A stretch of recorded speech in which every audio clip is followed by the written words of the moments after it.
గతంలో మేము రసాయన వ్యవసాయం చేసేవాళ్ళం. దాని నుంచి ఆరోగ్య సమస్యలు తలెట్టడం వలన మా నాన్నగారికి మేము ప్రకృతి వ్యవసాయం చేసి మా వరకన్నా పండించి తినాలని నిర్ణయించుకున్నాం. దానివల్ల ప్రకృతి వ్యవసాయంలోకి రావడం జరిగినది.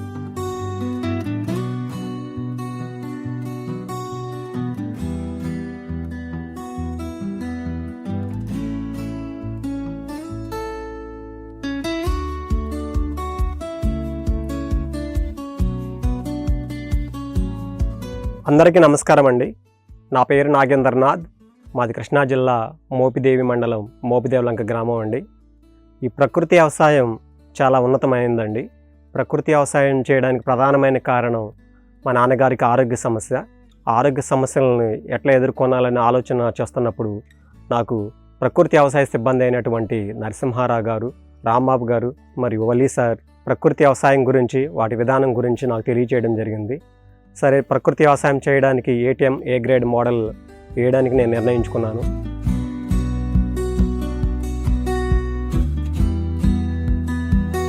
ఫస్ట్గా ఏటీఎం మోడల్లో 4 అడుగుల బెడ్డు ఖచ్చితంగా ఉండేటట్టు చూసుకోండి అండి.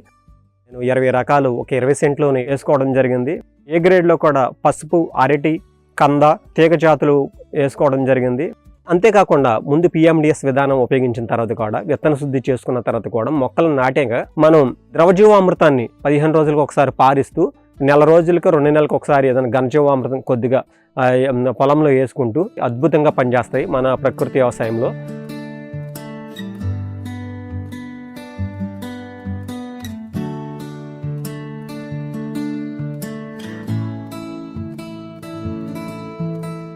మేము ప్రకృతి వ్యవసాయంలో కషాయాలకు గాను ముందస్తు చర్యగా మేము ఎల్లో ప్లేట్స్, లింగాకర్షణ బుట్టలు పెట్టుకోవడం జరుగుతుంది. దాన్ని బట్టి చూసుకొని మేము ఏమన్నా కషాయాలు కొట్టాలనుకుంటే నీమాస్త్రం, బ్రహ్మాస్త్రం, అగ్నాస్త్రం కాడ స్ప్రే చేయడం జరుగుతుంది. అదేవిధంగా మాకు BRC centre, bio resource centre కాడ ఉందండి. ఈ బయో రిసోర్స్ సెంటర్లోనే మేము కషాయాలు కానీ, ఇన్పుట్స్ కానీ రైతులకు అమ్మడం జరుగుతుంది. అవి సరసమైన ధరలకు వేస్తాం. అయితే క్వాలిటీలో మాత్రం 100% క్వాలిటీగా తయారు చేయడం జరుగుతుంది.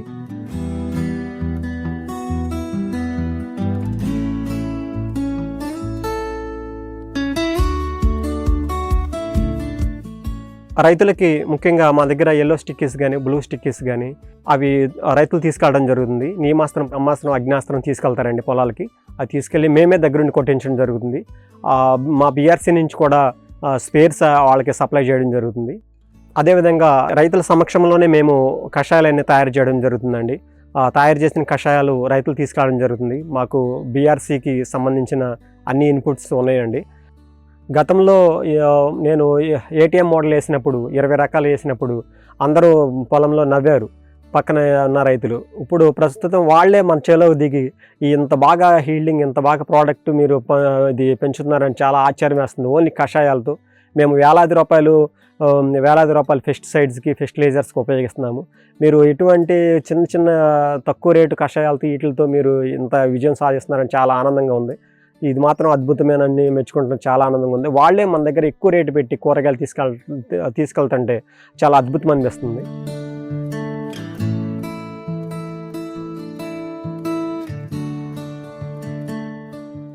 ప్రస్తుతం నా ఏటీఎం మోడల్ వేసి 4 months అవుతుందండి. ఈ 4 months నుంచి ఫస్ట్కి గాను తోటకూర, గోంగూర అన్నీ పోయడం జరిగింది. వాటికి 8,000 వచ్చాయండి. ఆ తర్వాత ఇందులో దాదాపు 20 రకాలు వేసానండి. టమాటా, వంకాయ, మిర్చి, బొప్పాయి, మునగ, చామదుంప, ఇంకా పలు రకాల పంటలు వేయడం జరిగిందండి.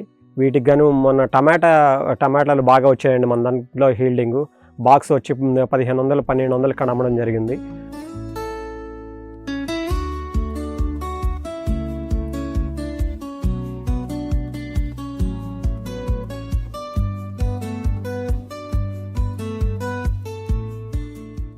ఈ ఏటీఎం మోడల్ వేసిన కాడ నుంచి దాదాపుగా అసలు మేము కూరగాయలు కొనడమే మానేసామండి.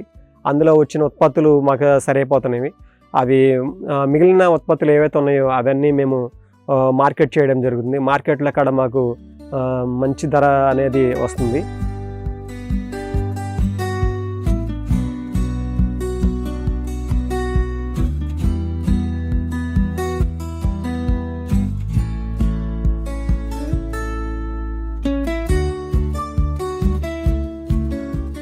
ఈ ప్రకృతి వ్యవసాయాన్ని ముందుకు తీసుకెళ్లే విధానంలో నా వంతు కృషి ఎప్పుడు ఉంటుందని, అదేవిధంగా రైతులందరూ ప్రకృతి వ్యవసాయాన్ని ఎన్నుకోవాలని. విషపూరిత రసాయనాల వల్ల పర్యావరణం ఎన్విరాన్మెంట్ అంతా పాడవుతుంది. కాబట్టి మనం అందరం ప్రకృతి వ్యవసాయం వైపు మరలాలని, ఆ విధంగా అడుగులేయాలని కోరుకుంటూ ఈ అవకాశం ఇచ్చిన మీ అందరికీ ధన్యవాదములు.